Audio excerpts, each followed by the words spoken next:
السلام عليكم ورحمة الله تعالى وبركاته. اليوم إن شاء الله سنتحدث عن موضوع أعتقد الكثير يزعل منه، وخاصة أهل السنة والجماعة. الموضوع هذا هو أن الرسول صلى الله عليه وسلم لم يسحر. كفر، ارتد، الحد جنب علي بخيتي، لا بكفر ولا الحاد ولا رده. طبعا الرسول صلى الله عليه وسلم لم يسحر. اسمعوا مني ولا تسمعوا عني. سأتيكم بمواقف، إن أردتم تصدقوها صدقوها، وإلا لستم مجبرين على تصديقي. الموقف الأول، قال الرسول صلى الله عليه وسلم لابن الخطاب الفاروق عمر رضي الله عنه: ما سلك ابن الخطاب واديا إلا وسلك الشيطان واد آخر. يعني بالله عليكم، أيهما أكثر استغفارا وذكر لله عز وجل ومخافة منه، الرسول صلى الله عليه وسلم أم عمر بن الخطاب؟ ما أقول ذلك استنقاصا من الخطاب، لا والله، ولا نستنقص أحدا من الصحابة، هم أجل وأعلى وأسمى من أن ينتقصهم أحد مثلنا، بل نحن الثرى وهم الثريا، فرضوان الله عليهم أجمعين. لكن بالعقل والمنطق، الرسول صلى الله عليه وسلم أكثر استغفارا وأكثر إنابة وأكثر ذكر لله عز وجل، فمستحيل أنه يأتي الرسول صلى الله عليه وسلم الشيطان ويسحر، مستحيل.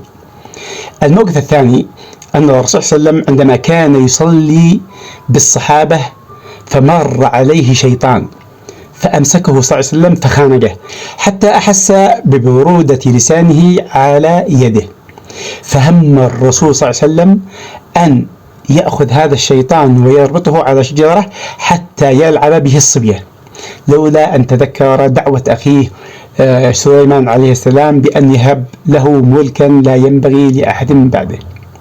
هذا الموقف الثاني، يعني أمسك الشيطان بل وخانقه. أيعقل أن يأتي هذا الشيطان ثم يتسلط على الرسول صلى الله عليه وسلم؟ نظر. الموقف الثالث، الرسول صلى الله عليه وسلم لما ذهب يقرأ القرآن على نفر من الجن وقالوا أنهم أهل نصيبين أو هم الشيصبان وهم أكثر جند إبليس اللعين، فذهب حتى وصل إلى شعب الحجون هو وعبد الله بن مسعود رضي الله عنه. فلما وصل إلى هناك خط لعبد الله بن مسعود خط وقال له: إياك أن تتجاوزه أو تخرج من هذا الخط. فذهب يتكلم مع الجن وعبد الله بن مسعود يراه. قال عبد الله بن مسعود: فنزلت جماعات كالطير، جماعات سوداء متدثرة بثياب بيضاء. قال: فخفت على الرسول صلى الله عليه وسلم، خشيت عليه، فهممت أن أنصرف وأستنجد بأناس للرسول صلى الله عليه وسلم، لولا أنني رأيته يمسك بعصا فيرفعها بالجو ثم يسكت هؤلاء النفر من الجن، يعني مثل المعلم عندما تحدث ضجة في الصف فيقوم بإسكاتهم والسيطرة على الفصل. يعني الرسول صلى الله عليه وسلم يعني كان يسكتهم بعصا، يعني سيطر على الجن حتى أنه كان يسكتهم بعصا. فمعقول أنه أحدهم يستجر ثم يأتي ويسحر الرسول صلى الله عليه وسلم؟ امبوسيبل، مستحيل. طيب، آخر شيء آتيكم به، أكبر عملية في تاريخ البشرية هي التي حدثت للرسول صلى الله عليه وسلم، اللي حادثة شق الصدر وكلنا يعرفها. عملية بدون مشارط، بدون تخدير، بدون غرفة عمليات، بدون شيء.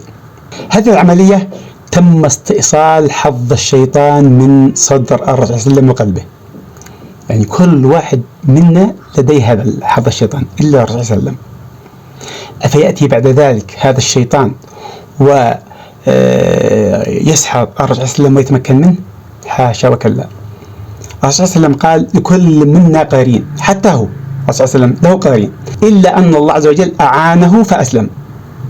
فأسلم هذه يعني 8 معنيين: إما أن الشيطان أسلم، أو أن الرسول صلى الله عليه وسلم يسلم هو من الشيطان.